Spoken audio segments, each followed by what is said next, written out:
Hey, you. Yeah, that's right. You. So it's finally here. This has been a really long journey. So for those of you who don't really know, I've done a couple of videos on how to make your own VTubing app. And originally I started way back in August of 2020. I actually started experimenting with Unreal Engine to make my own VTuber app after I saw like this thing called Live Link Face. But I had a lot of issues and I couldn't figure out how to get it working, and I kept tinkering it on the side, and then it led me to switching to Unity. But all this time while I was using Unity, I was still trying to get Unreal Engine to work. And then I found out about Codemiko and some other VTubers that were using Unreal Engine. I'm just like, how do they get this working? Today, I'm gonna share exactly what I learned. So this video, I was debating whether or not to split it into two parts, and I've decided to make it one big, long video. This video is gonna be a step-by-step video on how to get everything working in Unreal Engine. So please, don't skip any steps.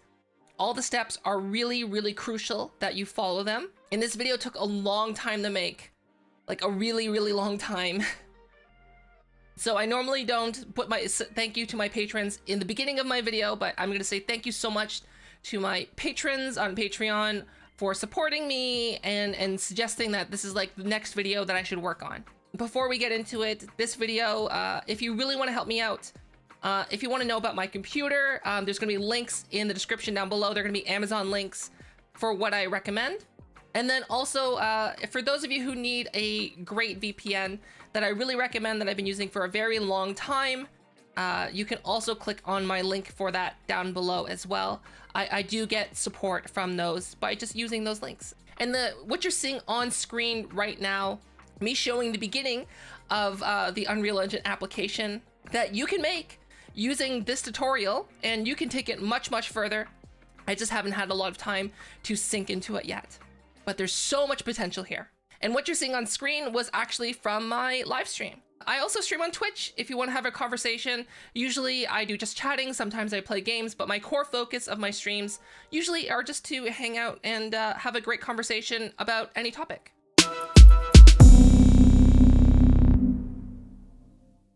So to get started, we're going to be going to github.com. Links for everything is going to be down in the description down below. So you're going to need to have a GitHub account. So if you don't already have one, sign up for one, and it's going to be very crucial to everything that we're going to be doing. Next, you're going to go to the Unreal Engine website, and you're also going to be signing in there. If you don't have an Unreal Engine account, you can use a partner sign-in. I would personally just recommend making an Unreal Engine account. It would just make everything a lot easier to do in the future. So now you have both an Unreal Engine account and a GitHub account. What you need to do next is link them together. Linking is very crucial, or else you're not going to be able to do anything beyond this point. So once you are signed into your Unreal Engine account, you're going to go down to the Connections tab. And then in the Connections tab, you're going to see connections with apps and then different accounts. So what you're going to be doing is you're going to be linking and connecting your Unreal Engine account with GitHub. It's very important that you do this. Like I said, if you're not going to be able to proceed past this point if you do not do this. So just to verify that everything's been connected properly, links for this is also going to be in the description down below.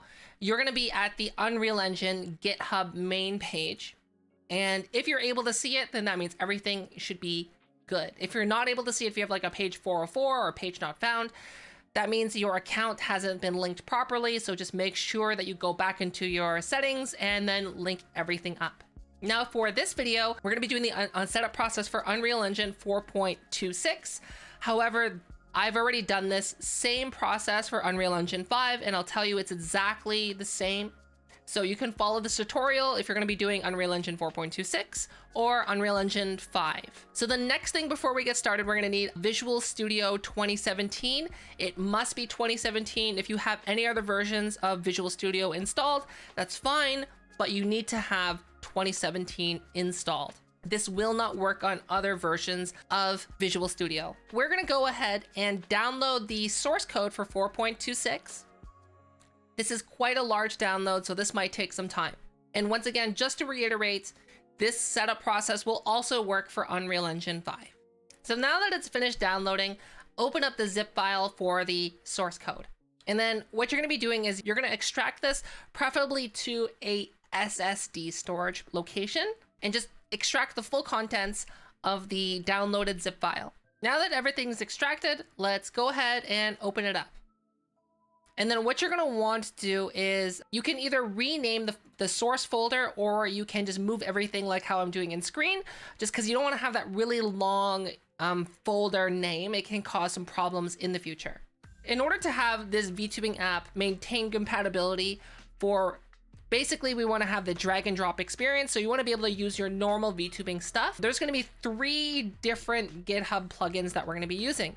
So we're gonna be using the VM4U plugin. Like I said, link is gonna be in the description down below. So you're gonna click on the green code button and you're gonna download it as a zip.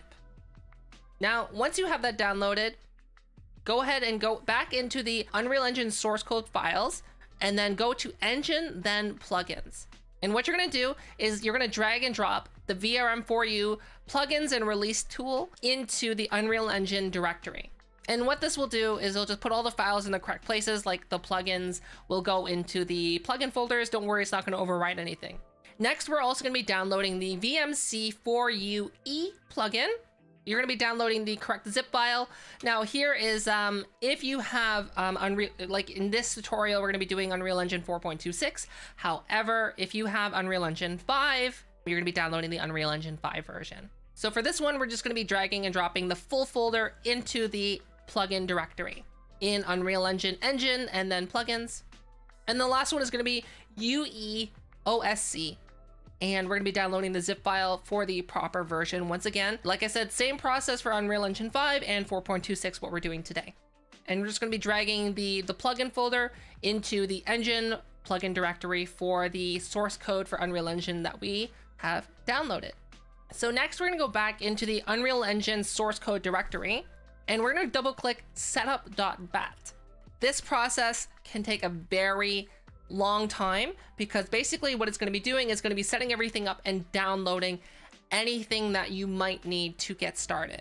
So what I would recommend is if you have something else to do, now is the time to do it. Once it's done downloading and updating all the files that it needs, you can go back into the Unreal Engine source code directory. You're going to run or double click the generate project files.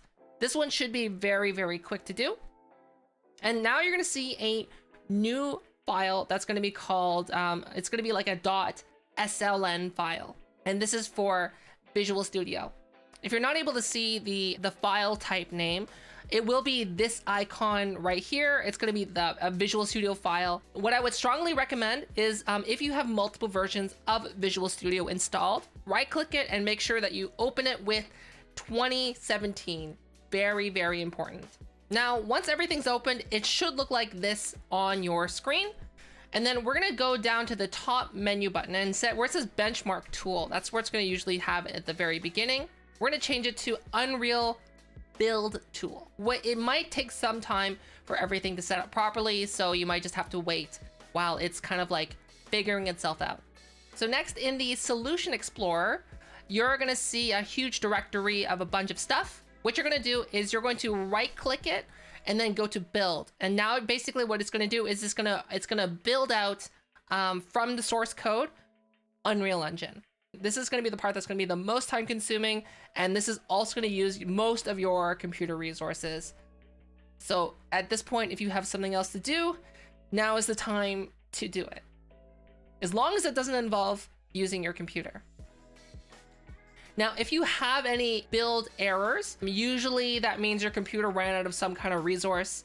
So as I mentioned in the beginning of the video, it's going to be very, very important that you have enough solid state storage space. You can do this on a hard drive, but you really should do this on an SSD if possible. Now that it's finished, you're going to go back into the Solution Explorer. And then in the Solution Explorer, you're going to go back to the same place where we went to build. So in our case, it's Unreal Engine 4. But like I said, same process, Unreal Engine 5. And you're going to right click it. But instead of going to build, you're going to go to debug and then start new instance. This is what's going to be actually launching Unreal Engine for you. And very important to allow network access. Now you might be thinking, wait a second, Fofa. I could just download Unreal Engine and then build it out like you would normally. However, what I will tell you is that if you're adding some weird extra third-party plugins, you're not going to be able to package that project out, and you're not going to be able to have your own standalone application. And you'll be left with either having to do this process anyway, or just running everything from the editor. And that's not something you want to do. So this is basically the only way to do it. So since Unreal Engine is going to be launching for the first time from source code, this could take some time. So just give it time. The next time you launch it, it won't take as long. Now everything that's launched, you're gonna be greeted with this starting a new project, and we're gonna be making a new project for film, television, and live events. I'm just gonna go to next, and I always like to go for set it up for virtual production. But you could start with a blank template as well. And then here you're gonna be able to choose where you want your Unreal Engine project to save. So I'm just gonna keep everything pretty much the default settings here. I am gonna name the project file to Unreal Engine 4.26, which is the version that we're gonna be using. But like I said, same process for Unreal Engine 5. And then you're gonna click Create Project. So now you're launched into Unreal Engine. And now you're gonna have to wait for all of the shaders to compile, which you're gonna see on the bottom corner. This could take some time. Now, at this point, if any of you are curious about my computer specifications, I generally list my recommended computer build in the description down below in all of my videos. Now, in Unreal Engine, just make sure that you can go to Edit Preferences, and then you can go to the plugins and just make sure that all the plugins are enabled like we did here, and it's gonna ask you to restart. Next, we're actually gonna also need Unity. Now, if you don't know how to use Unity at all, I have a video here showing you how you can convert your models to VRM, which is VRM is a standard Vtubing model format. And then we're gonna need this plugin called VRM Map Exporter. Once again, link is gonna be in the description down below. So you're gonna be opening up your Unity project file that has your VRM model in it. So now that you have your avatar project open in Unity with your VRM model already there, you're gonna need to install the VRM map plugin. All you need to do is get the .unity package and then click and drag it into the assets window, as you see on the screen here. So then what you're gonna do is you're gonna find your VRM file in the assets folder, and then you're gonna highlight it. And then once it's highlighted in the assets window, you're gonna go to VRM map, and then you're gonna create a map. And it's gonna now create automatically, there's no pop-up, but it's gonna create a .vrm map file. Now you're gonna find your VRM file and your .vrm map file, and you're gonna click and drag it into your content window in Unreal Engine. Now you can find these files within your Unity project files. While you have Unity Engine open, if you right click your assets and go show in folder, it'll be able to bring up that in the file explorer, so you'll be able to see the location outside. So now once everything has been imported, you're gonna see a bunch of crazy stuff like you see on the screen. It should just completely fill up depending on how much junk you have on your model.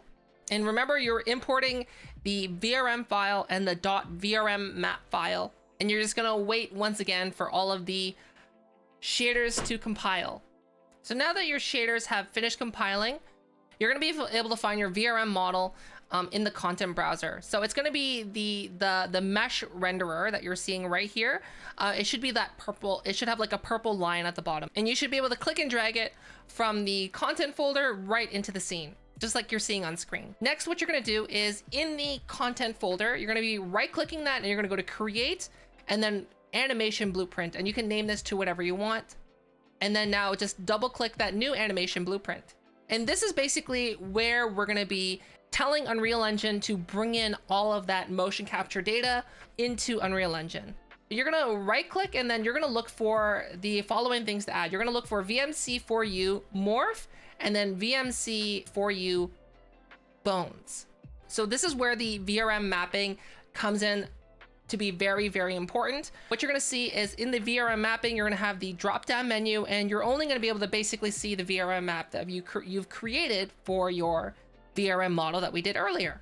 And then you can just set up your blueprint component just like you're seeing on screen. Super, super simple. You're just going to be grabbing the bone to the morph, and then from the morph to the output pose. And then here we're going to also set the port number.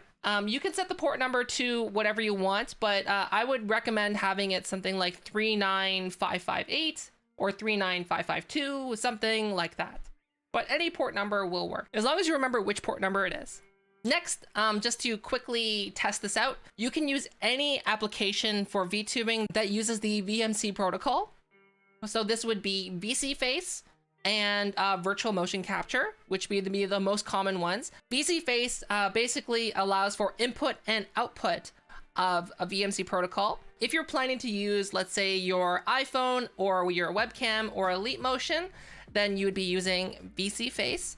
And if you want to learn how to have your iPhone facial tracking information go into VSeeFace, you can check out the video that's going to be popping up somewhere on the screen. If you want to have it so that your VR motion capture, so like if you have full body virtual reality stuff, you can click on this video that's going to be popping up on the screen, and then you can also use that for full body motion capture to send into Unreal Engine. For this case, we're going to be using VSeeFace. So you're going to be selecting the same avatar, and then you're going to go into settings, general settings, and then you're going to go down to make sure that if you're receiving your iPhone information, we have it set properly, like in the video that I recommended before. And then you're going to go to send data with OSC/VMC protocol. You're going to use your local IP address. So in my case, it's going to be 192.168.0.100. And then here's where you're going to enter in that port number information. And then now when you hit compile, you're going to be able to see the motion data coming in from VSeeFace or whatever application that you have going into Unreal Engine live in the animation blueprint. So here you can see all the information that's coming from VSeeFace being sent properly right into Unreal Engine using this very, very simple animation blueprint. Now, one thing to note is, as of right now, any of your key expressions that you have will not be transferring over. I think that's something that's being currently worked on by the big brain people behind these plugins. So another alternative is you can use the iPhone plugin. So instead of using Waidayo, like you saw in the video that I recommended, you can use Live Link Face, and then you can link Live Link Face, which is Live Link Face is Unreal Engine's native facial capture for iPhones with Face ID. So what you're going to do is in your blueprints, you're going to be adding the Live Link pose. And then if your iPhone is already on the same network as your computer, it should automatically show up here. I wish there was an easier way to give you the setup. Unfortunately, it's one of those things that it's just, they have to be on the same network and they'll just automatically detect each other. Once you have Live Link Face open, it'll just automatically detect in Unreal Engine. And then you can click on the drop-down menu and select your phone. So to modify this blueprint to add in Live Link Face, all you gotta do is just break the link and then go from the morph to Live Link Pose right to the output. And here you can see everything working just like before. I've personally found that Live Link Face is a lot faster and a little bit more accurate than using Waidayo. So I personally would recommend this current setup that you're seeing on the screen. So now you're just going to save this and we're going to go back to the main screen. What you're going to do is you're going to select your model. You can do this in the scene, and then you're going to select the animation blueprint. So you're going to use animation blueprint and make sure that you're selecting the one that we just made. And now if you want to be able to see the animations play out live in the editor, there's going to be a checkbox that's just going to say update animation in editor, and you can see it updating on the screen right here. First thing you're going to do is save everything. You're going to go to File, Package Project, and then for desktop like Windows, Mac, or Linux, but we're just going to go for Windows. And then you're going to choose where you want to package your project. I would suggest packaging it in a brand new folder like I'm doing on the screen, and then go ahead and press OK. And then what you're going to see in the bottom corner, you're going to see that it's going to be packaging and getting everything ready for launch. Now, if you followed all of these steps step by step, then you should be able to have your Unreal Engine VTuber application completely packaged and ready to go. If you did not do the linking of the GitHub and using the source code and compiling it in Visual Studio, like we did earlier in the video, so like if you're one of those people who just joined this video and just like skipped ahead, you're gonna need to go back and you're gonna need to follow the video basically step by step in order for everything to work. Now, the packaging shouldn't take too long, but depending on your computer specifications, it could take longer. So once it's finished, it should have a build successful message. And then now you should be able to navigate to where you packaged your project. And you should have a brand new file that you can just double click and open. It's gonna ask if you want to use networking, and you're gonna say yes, because we are using networking to send all of our motion capture data to the application. If you build it out and you see something like this, if you see something like that where there is no, your model wasn't there, don't panic. It just means your model actually exists on a different level. Fortunately, this is a pretty easy fix. So all you gotta do is go into your project settings and then go to maps and modes. And then you're gonna change your game default map to the main level. So it should be the same as your editor and your game default state, so that whatever you see in the editor will appear in your application once you launch it. Then all you gotta do is just repackage it out. It should take less time because it's basically making very minimal changes. So let's go ahead and check it out again.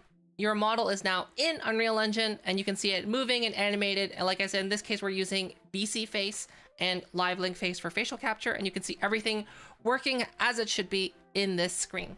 And now the only thing that you need to do is just finish configuring your world and set up all this cool stuff that you want to have in your own Unreal Engine environment. And then you can have your own VTubing space, just like me or some other VTubers that you might see out there in Unreal Engine. Hey, if you're still here and you've watched the whole video, I just want to say thank you so much for your support and helping me out just by watching the whole video. And I just wanted to really say thank you so much. Okay, bye everyone.